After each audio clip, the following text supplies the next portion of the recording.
वहां पर हैं हम जहां जवाहर यादव जी के बेटे को गोली मारी। सरकार जिससे मैं लड़ रहा हूं, कभी पटना, कभी जहानाबाद, कभी मुजफ्फरपुर, कभी 5 साल की बच्ची, कौन बलात्कार कर रहा है? कितनी हत्या के बाद हत्या रुकेगी? कितनी मौत होगी? कितने बच्ची का बलात्कार होगा? कितने अभिषेक रंजन को बचाया जाएगा?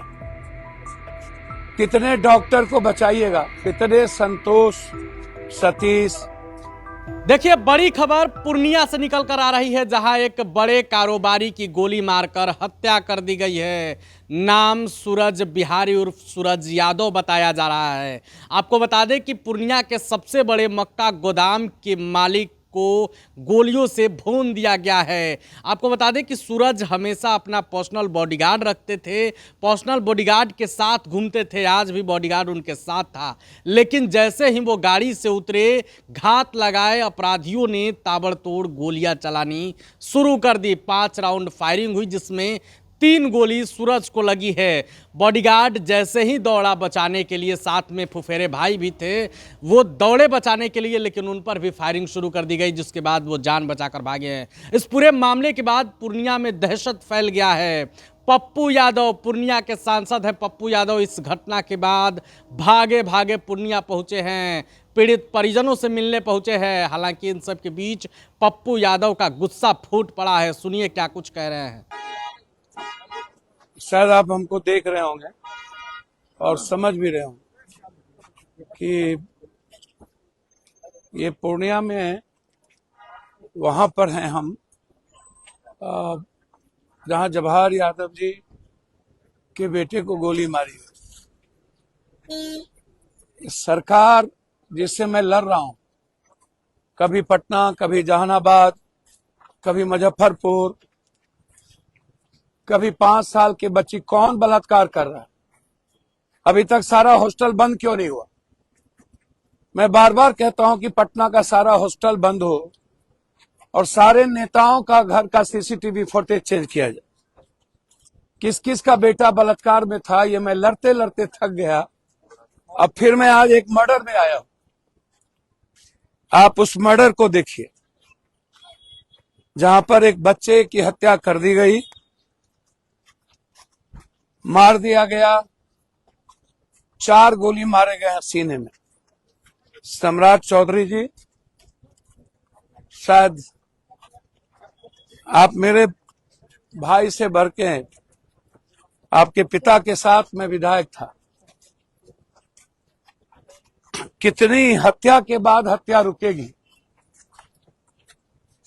कितनी मौत होगी? कितने बच्ची का बलात्कार होगा?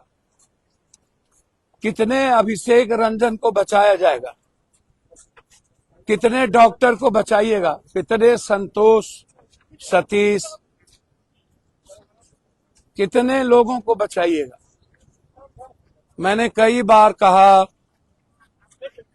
कि हत्यारा का कोई जाति नहीं होता, बेटी की कोई जाति नहीं होती, माफिया का कोई जाति नहीं होता,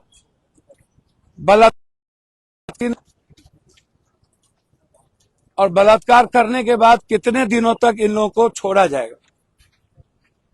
एक डॉक्टर लाइव आकर के कहता है कि मिट्टी में मिला देंगे। किसको मिलाओगे मिट्टी में भाई?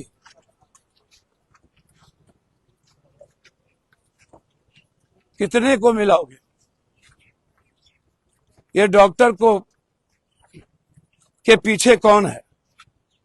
आप कहते हैं कि मामा का डीएनए क्यों लिया गया, सगा भाई का? क्या उस लड़की का बलात्कार मामा और भाई मिलके किया? जरा आप हमको बता दीजिए। यदि मामा के साथ लड़की का संबंध था तो फिर बलात्कार करने की जरूरत क्या थी? वो रिश्ते जब उसका प्यार हो सकता है तो फिर बलात्कार की कोई जरूरत नहीं थी। लड़की के प्राइवेट पार्ट पर हमला है, उसको मारा गया, उस पर प्रेशर किया गया है, उसके कपड़े धोए गए, लड़की का मामा आया नहीं, भाई आया नहीं, फिर उसका डीएनए लेने का क्या मतलब था? लड़की को मरने के बाद आप लोग बर्बाद कर रहे हैं, चरित्रहीनता कर रहे हैं, काहे?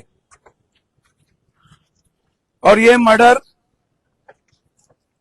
हर दिन मर्डर, हर दिन मर्डर, हर दिन मर्डर, ये कौन कर रहा है? हर दिन मर्डर, कभी गया, कभी मुजफ्फरपुर, कभी पटना बस स्टैंड, हर दिन मर्डर, काहे? और आपके थाने डॉक्टर सब मिला हुआ रहता है, सब आपका डॉक्टर थाना पैसा खाता है, और सारे नेताओं के घर में लड़की जाती है। लड़की कहां से जाती है, ये आप जरा बता दो। ये ड्रग्सी हफ्सी जब तक रहेगा तब तक किसी की बेटी सुरक्षित नहीं है। आप बेटी को सुरक्षित करिए। किसी की बहन सुरक्षित हॉस्टल में नहीं है। मैं एक बार नहीं कई बार कह चुका हूं कि रात के अंधेरे में सारे नेता और पदाधिकारी के घर में हॉस्टल से बेटियां निकल करके सेक्स रैकेट किया जाता है। कल हम रहेंगे या तो सदन रहेगा, दो ही चीज होगा। इस मामले को आप उठा करके देखिए। यह हत्या अंतिम नहीं है, यह हत्या का सिलसिला जारी रहेगा। मैं मानता हूं कि सोसाइटी कायर है, निपुंसक है, कमजोर है, लड़ने की हिम्मत इस सोसाइटी को नहीं है, लेकिन इसका क्या मतलब न्याय ना हो।